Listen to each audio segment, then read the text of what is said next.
खूबसूरत मजहबी स्कॉलर मुफ्ती अहमद सईदी साहब इस वक्त हमें शो में ज्वाइन करें। मुफ्ती साहब, thank you so much and a very good morning, welcome to our show. मुफ्ती साहब, सबसे पहले तो ये बताएं कि उम्मत मुस्लिमा का और पूरी दुनिया के जो मुसलमान हैं, 1.5 अरब के करीब जो मुसलमान हैं जिनकी दिल आज़ारी हुई है, हमारा कलेक्टिव रिस्पॉन्स इस एक्शन पर क्या बनता है? जी, बिस्मिल्लाहिर्रहमानिर्रहीम, अल्हम्दुलिल्लाहि वहदह वस्सलातु वस्सलामु अला मन ला नबिय्य बअदा। जी, पहले तो मैं लाहौर रंग चैनल का और आपकी पूरी टीम का और प्रोफेसर साहब का शुक्रिया अदा करना चाहूँगा इस बात पर कि इस मौके पर ये आप लोगों ने याद रखा। इस बात पर भी मैं आपको मुबारकबाद दूंगा कि आप हर इस तरह के हसास मौके के ऊपर आप अपनी आवाज़ को बुलंद करते हैं, और जो भी इस तरह का इस्लामी मामला होता है या दौर हाजिर के अंदर जो भी मामला होते हैं, आपका चैनल इस पर बढ़ चढ़ कर आगे आता है। और इस पर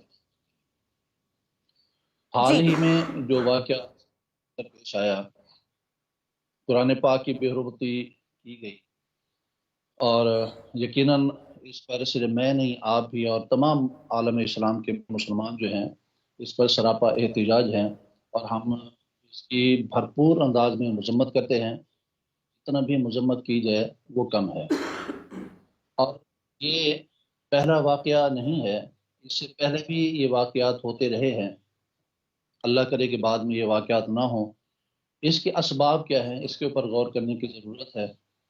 उन असबाब में कि कभी कुरान करीम की बेहुरमती की जाती है, कभी नबी करीम अलैहिस्सलाम की ज़ात के हवाले से ज़ात को लेकर जो है वो इतराज़ात और मुख्तलिफ आमेज़ बातें की जाती हैं। और इसी तरह बाज़ औक़ात इस्लाम को लेकर, बाज़ औक़ात नबी करीम अलैहिस्सलाम की अज़वाज को लेकर इस तरह के हथकंडे अपनाए जाते हैं और बातें इस्लाम के खिलाफ की जाती हैं। इसका सबब क्या है?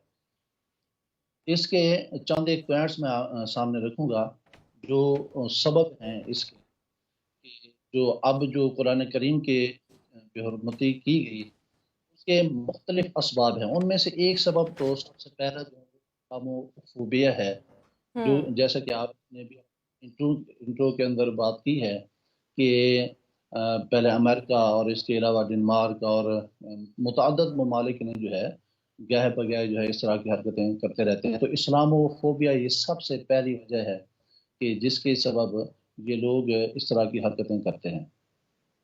दूसरी जो वजह और सबब मैं समझता हूँ कि इस तरह की हरकतें करने की, उनमें से ये है कि इस्लाम के खिलाफ बुग़्ज़, इस्लाम दुश्मनी जो है वो इन लोगों के दिलों के अंदर होती है, जिसकी वजह से कभी इस्लाम के किसी पहलू के ऊपर और कभी किसी पहलू के ऊपर जो है इस तरह की बातें ये उगलते हैं और अपना जहर जो है वो निकालते हैं।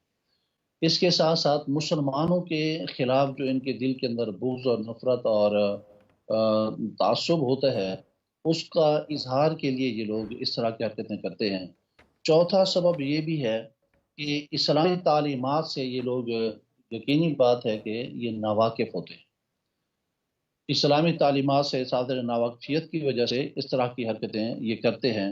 और मेन जो आज का जो टॉपिक भी है कि मौजूदा जो मामला हुआ है, इसका सबब क्या था इस पर, और मेरा ये अब का जो 5वां पॉइंट है वो है सियासी मकासद के लिए इस तरह के हथकंडे अपनाए जाते हैं।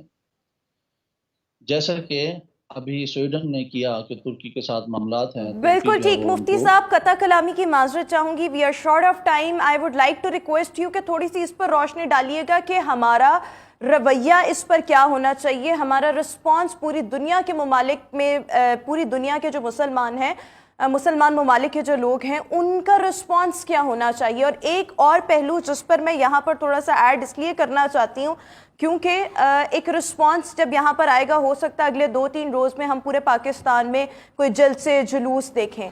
उन जलसे जुलूसों में अनफॉर्चुनेटली हमारे मुल्क के अपने अमलाक को नुकसान पहुँचाया जाता है। तो मैं ये चाहूँगी कि हमारा रवैया किस तरह से होना चाहिए, हमें इस मामले पर रिस्पॉन्सिव किस तरह से होना चाहिए, इस पर थोड़ी सी रोशनी डाल दें। और हमें क्या नहीं करना, किस अंदाज में अपने मुल्क को नुकसान नहीं पहुँचाना इसकी आड़ में, इस पर थोड़ी सी रोशनी डाल दीजिएगा।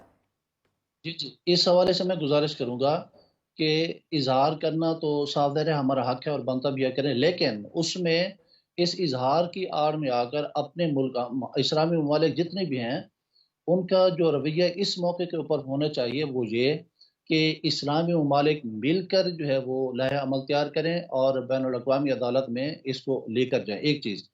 دوسری چیز یہ، وطن عزیز پاکستان ہو یا اسلامی ممالک ہو یا غیر مسلم ممالک کے اندر بھی مسلمان رہتے ہیں، وہاں پر رویہ ہمارا یہ ہو کہ ہم جس طرح کہ ہمیں قرآن تعلیم دیتا ہے کہ اپنے احتجاج کو بھی ہم پروقار انداز کے اندر وہ پیش کریں۔ یہاں پر گزشتہ ادوار میں دیکھنے میں آیا ہے کہ لوگ جو ہے اپنی ملکی املاک کو نقصان پہنچاتے ہیں، تو یہ کسی طرح بھی قابل تعریف اور حوصلہ افزائی کے قابل نہیں ہے۔ تو احتجاج کے لیے ضروری ہے کہ ہم پاکستانی ہیں، پاکستان میں لازمی بات ہے سویڈن کا جو ہے سفارت خانہ ہے، اس معاملے اس کے کی جتنی بھی سفارتکار کو مذمت کی جائے کم ہے، اور اکٹھے ہو کر متعلقہ فورم پر اس پر آواز بلند کرنا یہ بہت زیادہ ضروری ہے۔